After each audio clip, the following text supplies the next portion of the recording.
An acre of prime vineyard land in Napa Valley sells for about $500,000, roughly 100 times what ordinary farmland costs a few hours' drive away. Same sun, same rain, same dirt, chemically speaking. The difference is what the world has agreed to believe about it. And the people who own those acres tell a joke about them. How do you make a small fortune in wine? Start with a large one. It is the only industry on earth whose owners brag cheerfully about losing money. That contradiction is the whole story. Because a vineyard is 3 assets wearing one name.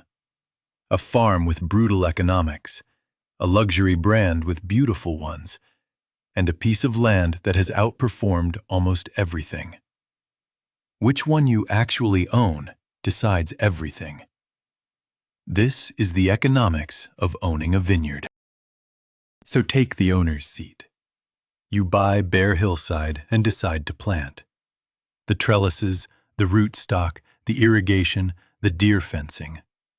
Planting a single acre of vineyard runs $30,000 to $50,000. And then comes the hard part. You wait. A new vine gives you nothing commercial for about 3 years. Reaching real quality takes 5 to 7. Through all of it, you are paying for water, labor, pruning, and taxes on land priced like a beachfront. A vineyard is a factory with a 7-year power-on sequence. The reward for waiting is a crop measured in single digits. 3 to 5 tons of grapes per acre for quality wine, and less is often better. Growers deliberately cut fruit to the ground in summer, trading yield for concentration. In most farming, you maximize the harvest. Here, you starve it. And unlike wheat or lettuce, you cannot pivot. Vines live for decades. Replanting costs the same fortune and the same 7 years. When you choose a grape variety, you are betting on what the world will want to drink in 20 years, with no way to change your mind quickly. So before a single bottle exists, the vineyard has consumed land money, planting money, and 7 years of patience. Now the grapes are finally ripe. And here is where the arithmetic turns strange. Because the grapes turn out to be the cheapest thing in the bottle. Run the numbers. A ton of top Napa Cabernet grapes sells for $8,000 to $9,000. And 1 ton makes roughly 720 bottles. Do the division. Inside a $100 bottle of Napa wine sits maybe $10 to $15 of actual grapes. The rest of the money is everything around the grape. French oak barrels at more than $1,000 each, replaced after a few vintages. Stainless tanks, presses, a cellar built like a bank vault. And a winemaker whose reputation is, quite literally, a line item. Then the slowest cost of all, time again. Serious red wine sleeps in barrel and bottle for 2 years or more before it earns a cent. A winery is a warehouse of frozen cash, millions of dollars aging in the dark, financed at interest, hoping the market still cares when it wakes. Add packaging, bottling lines, labels, compliance, insurance, and the $100 bottle finally exists.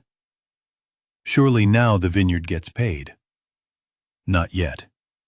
Because between the cellar door and the dinner table stands the most powerful force in American wine: the people who move it.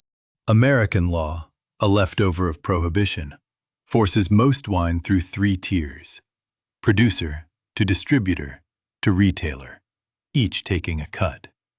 By the time your bottle reaches a shelf or a wine list, the middle layers have absorbed roughly half of its price. The farm drinks last. And shelf space is a war. A handful of giant distributors carry tens of thousands of labels. A small winery is one voice in that catalog, competing for a salesperson's attention against brands with marketing budgets bigger than its entire revenue. Being excellent is necessary, it is nowhere near sufficient. Which is why the smartest small vineyards changed the game. Sell at the cellar door. A tasting room turns tourists into buyers at full retail, skipping every middleman. The margin on a bottle sold across your own counter can be double the wholesale route. Better still, the wine club. A subscription for wine. Members' cards are charged quarterly, the wine ships automatically, and the winery collects retail margin with software-like predictability. The ski slopes learn to pre-sell winter. The vineyard learned to pre-sell the harvest, one loyal pallet at a time. So the model can work. Farm patiently, sell directly. Let the brand carry the margin. Except this entire machine sits outdoors, unprotected, in the weather. And in farming's cruelest branch, a year of that machine's output can disappear in a single night. A spring frost after bud break kills the year's growth in hours. Growers burn candles between the rows and fly helicopters to stir the air, spending fortunes to raise the temperature 2 degrees. Hail can strip a crop in minutes. A heat spike at harvest can cook acid out of an entire vintage. And now there is smoke. When wildfires burned through Northern California in 2020, grapes that never touched flame absorbed the taint through their skins. Some famous producers tasted the ruined fruit and made no wine at all that year. An entire vintage written off before it was born. The climate itself is migrating. Harvests run weeks earlier than a generation ago. Growers in Burgundy pick in August heat their grandparents never knew, while sparkling wine now ripens beautifully in southern England, a sentence that would have been a joke 30 years ago. So the farm is brutal, the bottle is slow, the middlemen are hungry, and the weather is turning hostile. By any sane arithmetic, the $500,000 acre makes no sense, unless the thing you are really buying is not the farm at all, but the name written on it. Here is the inversion at the heart of this asset. Wine is one of the only products on earth where the address is legally part of the recipe. Champagne can only come from Champagne, Napa from Napa. The name is not marketing. It is a monopoly, written into law. The same grape variety, grown with the same skill, can sell for 10 times more because of which side of a line it grew on. You cannot manufacture more Champagne land or vote yourself into Napa. The supply of the name is fixed forever.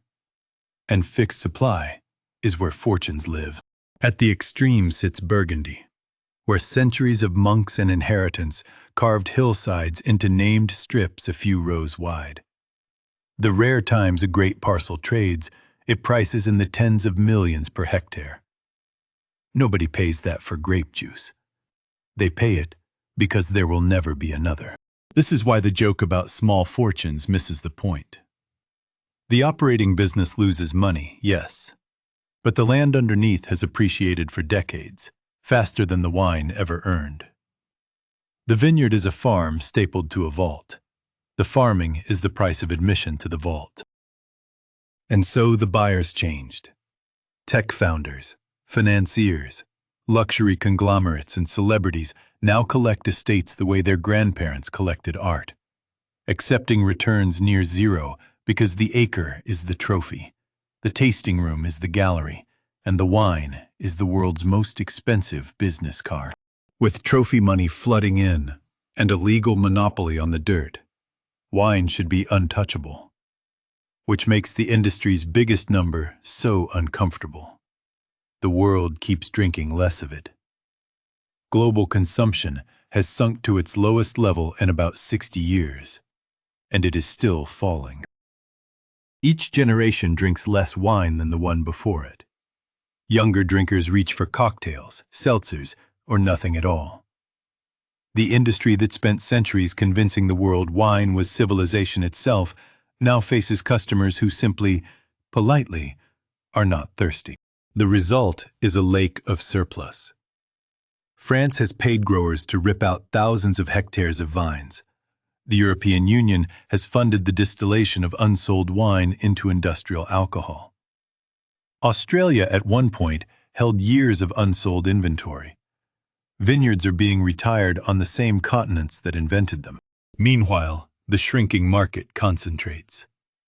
A handful of giant companies produce most of America's wine from vast industrial vineyards at prices no small estate can touch. Thousands of small wineries share what remains, squeezed between cheap volume below and trophy estates above, in a market that shrinks every year. So the honest answer to who should own a vineyard has narrowed. Own the monopoly dirt, and time is your friend. Own the brand with a direct line to loyal drinkers, and margin is your friend. Own an ordinary vineyard making ordinary wine, and every trend in the business is aimed at you. Owning a vineyard, then, is owning a paradox. A farm whose crop is the cheapest thing it makes, a luxury brand built on weather, and a land bank disguised as a business. The wine pays the bills, badly. The acre underneath pays the family, eventually, and only if they chose the right dirt. And unlike the airport, the theme park, or the ski resort, this asset offers one thing money elsewhere cannot buy. The owner gets to drink the product, walk the rows at sunset, and put their name on something that will outlive them. Economists call that a psychic dividend. Owners call it the point. Now reread the acre. $500,000 for dirt that loses money farming, in an industry the world is slowly drinking less of. And the price keeps rising anyway.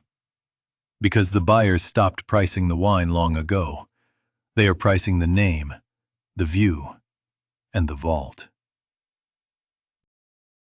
A vineyard is a 7-year bet on weather, a legal monopoly on an address, and a trophy that happens to make wine. So here's the question. When the farming loses money and the land makes it, was the wine ever the business, or just the world's most beautiful excuse to own the dirt?